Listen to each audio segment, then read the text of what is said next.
کیونکہ ہمارے معاشرے میں یہ بات بھی عام ہے کہ کچھ لوگ پروفیشنل ہوتے ہیں استخارہ کرنے والے، کہ لوگ ان کے پاس جاتے ہیں اور کہتے ہیں کہ اچھا یہ لڑکے کا نام ہے، یہ لڑکی کا نام ہے، آپ اس کے بارے میں بتائیے کہ یہ رشتہ کامیاب رہے گا یا نہیں رہے گا.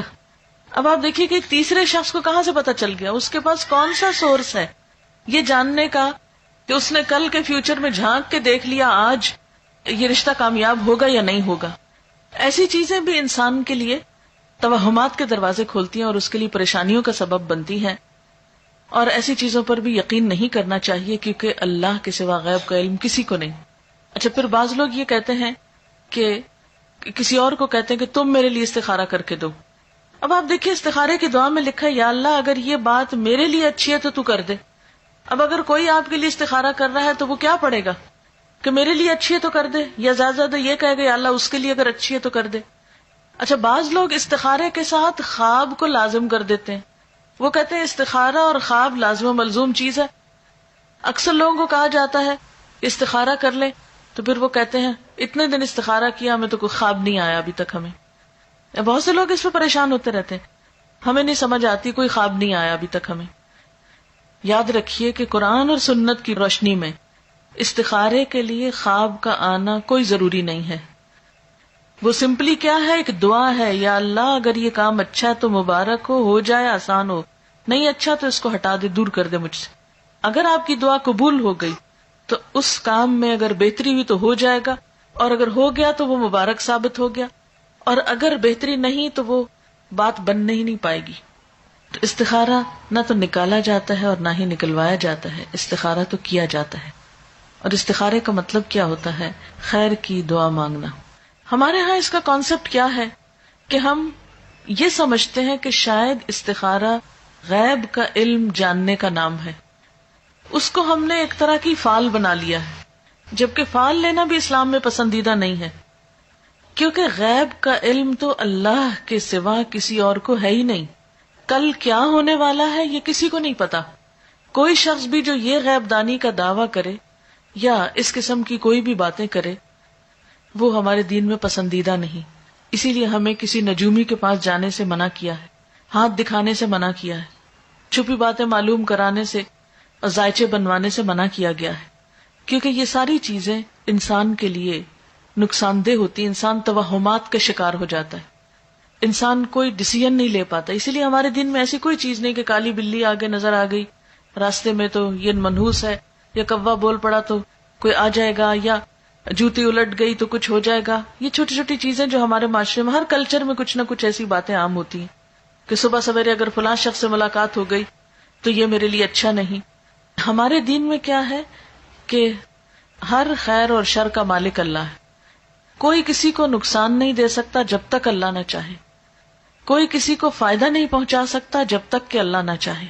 اس لیے ایک مومن جو ہوتا ہے وہ لوکانیات پہ، یعنی کاش یہ ہوتا، کاش وہ ہوتا، وہ اس پر اعتماد نہیں کرتا، اور نہ اس کی زندگی میں کاش ہوتا ہے. اور بہت زیادہ کاش کہنے سے بھی منع کیا گیا ہے کیونکہ یہ شیطان کا دروازہ کھول دیتا ہے. یعنی شیطان کو انسان کے دل میں وسوسے ڈالنے کا موقع مل جاتا ہے، انسان کے دلوں میں حسرتیں پیدا کرتا ہے. اب بعض اوقات ایسا ہوتا ہے نا کہ کوئی عزیز رشتہ دار گھر سے نکلتا ہے، اچانک کوئی ایکسیڈنٹ ہو جاتا ہے تو عموماً لوگ کہتے ہیں کاش آج وہ جاتا ہی نہ، کاش وہ آج ایسا نہ کرتا تو ایسا نہ ہوتا. تو بات یہ ہے کہ کاش کی وجہ سے کوئی چیز ٹلتی نہیں. تقدیر کے اوپر ایمان ضروری ہے، اور تقدیر پر ایمان لانے والا مطمئن ہو جاتا ہے، پرسکون ہو جاتا ہے، خوش رہتا ہے. کیونکہ اگر ہم تقدیر پر ایمان نہیں بھی رکھتے تو بھی آپ دیکھیں کہ اللہ کے فیصلوں کو ہم ٹال نہیں سکتے، ہم اس میں تبدیلی نہیں کر سکتے. اس لیے استخارہ غیب جاننے کا ذریعہ نہیں ہوتا. اس کا مسنون طریقہ کیا ہے؟ استخارہ کس طرح کرنا چاہیے؟ استخارہ زندگی میں جب بھی انسان کو کوئی اہم کام پیش آئے، کوئی اہم معاملہ سامنے آئے، تو اس موقع پر انسان کو 2 نفل پڑھ کر دعا مانگنی چاہیے. 2 نفل اس بات کے، اور وہ مسنون دعا کیا ہے؟ وہ مسنون دعا ہے اللہم انی استخیرک بعلمک واستقدرک بقدرتک واسألک من فضلک العظیم فانک تقدر ولا اقدر وتعلم ولا اعلم وأنت علام الغيوب اللهم إن كنت تعلم أن هذا الأمر خير لي في ديني ومعيشتي وعاقبة أمري فاقدره لي ويسره لي ثم بارك لي فيه وإن كنت تعلم أن هذا الأمر شر لي في ديني ومعيشتي وعاقبة أمري فاصرفه عني واصرفني عنه واقدر لي الخير حيث كان ثم أرضني به. یہ ہے مسنون دعا. اس کے بارے میں حدیث پاک میں آتا ہے، حضرت جابر رضی اللہ تعالی عنہ کا بیان ہے کہ نبی صلی اللہ علیہ وسلم جس طرح ہمیں قرآن پڑھایا کرتے تھے اسی طرح ہر کام میں استخارہ کرنے کی بھی تعلیم دیتے تھے. فرماتے جب تم میں سے کوئی کسی اہم معاملے میں فکر مند ہو تو 2 رکعت نفل پڑھے اور پھر یہ دعا پڑھے. یعنی آپ صلی اللہ علیہ وسلم جیسے قرآن پاک کی کوئی سورت سکھاتے تھے ایسے ہی یہ دعا سکھاتے تھے اپنے صحابہ کو. اور ساتھ ہی کیا تعلیم دیتے کہ جب بھی کوئی اہم کام ہو، اہم معاملہ ہو تو کیا کرو؟ نفل پڑھ کر یہ دعا پڑھو. اہم کاموں میں خود مثلا جس کی شادی ہے، شادی ایک اہم فیصلہ ہے نا زندگی کا، جس کی شادی ہے وہ خود بھی پڑھے یہ نفل اور ماں باپ بھی پڑھے، ماں یا باپ دونوں میں سے کوئی ایک پڑھ لے. اس کا ترجمہ کیا ہے اور یہ کیوں پڑھا جائے؟ نبی صلی اللہ علیہ وسلم نے فرمایا استخارہ کرنے والا کبھی نامراد نہیں ہوتا، استخارہ کرنے والا کبھی نامراد نہیں ہوتا، مشورہ کرنے والا کبھی نادم نہیں ہوتا، اور کفایت شعاری سے کام لینے والا کبھی کسی کا محتاج نہیں ہوتا. یعنی جو شخص مشورہ کرتا ہے اس کو پھر شرمندگی نہیں ہوتی، اور جو شخص بچت سے کام لیتا ہے پھر وہ کسی کا محتاج نہیں ہوتا، کیونکہ وہ اپنی ضرورت کے وقت کے لیے پہلے سے ہی تیاری کر کے رکھتا ہے. اور اللہ تعالیٰ سے استخارہ کرنا یعنی ایک طرح سے مشورہ کرنا بھی ہے اور خیر کی دعا مانگنا بھی ہے. یہ انسان کے لیے ایک سعادت کی بات ہے کہ وہ کسی اہم معاملے میں اپنے رب سے مشورہ کر رہا ہے اور پھر اس کے فیصلے پر راضی ہے. اور آپ جانتے ہیں کہ تقدیر پر راضی ہونا جو ہے، تقدیر پر راضی ہونا یہ ایمان کا حصہ ہے. جب ہم استخارہ کرتے ہیں اور اس کی دعا پڑھتے ہیں تو اس کا مطلب کیا ہے؟ دعا کا ترجمے سے ہی آپ کو پتہ چل جائے گا. ترجمہ ہے خدایا میں تجھ سے تیرے علم کے واسطے سے خیر کا طلبگار ہوں، تیری قدرت کے ذریعے تجھ سے تیرے عظیم فضل کا سوال کرتا ہوں، اس لیے کہ تو قدرت والا ہے اور مجھے ذرا قدرت نہیں، تو علم والا ہے مجھے علم نہیں، تو غیب کی ساری باتوں کو خوب جانتا ہے. خدایا اگر تیرے علم میں یہ کام میرے لیے بہتر ہے میری دین اور دنیا کے لحاظ سے اور انجام کے لحاظ سے تو میرے لیے اسے مقدر کر دے.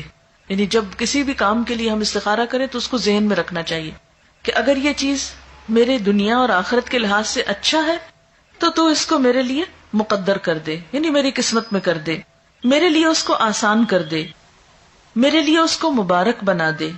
اور اگر تیرے علم میں یہ کام میرے لیے برا ہے میرے دین اور دنیا کے لحاظ سے اور انجام کے لحاظ سے تو اس کام کو مجھ سے دور رکھ اور مجھے اس سے بچا کے رکھ اور میرے لیے خیر اور بھلائی مقدر کر دے جہاں کہیں بھی ہو، پھر مجھے اس پہ راضی بھی کر دے. کتنی خوبصورت دعا ہے. یہ ہے دراصل استخارہ کہ اللہ اگر تو یہ چیز میرے حق میں اچھی ہے تو اس کو آسان کر کے مبارک کر دے، اور اگر اچھی نہیں تو اسے ہٹا دے مجھ سے اور مجھے اس سے ہٹا دے. اب آپ سوچئے کہ اس استخارے کی دعا کا نتیجہ کیا ہونا چاہیے؟ یہی نا کہ یا تو کام ہو جائے یا پھر نہ ہو.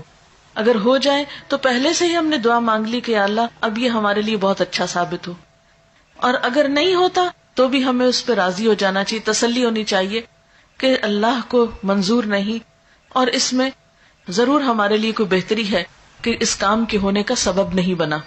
اور اس طرح انسان جو بھی فیصلہ کرتا ہے اس پر نادم نہیں ہوتا، پشیمان نہیں ہوتا، بعد میں پچھتاتا نہیں.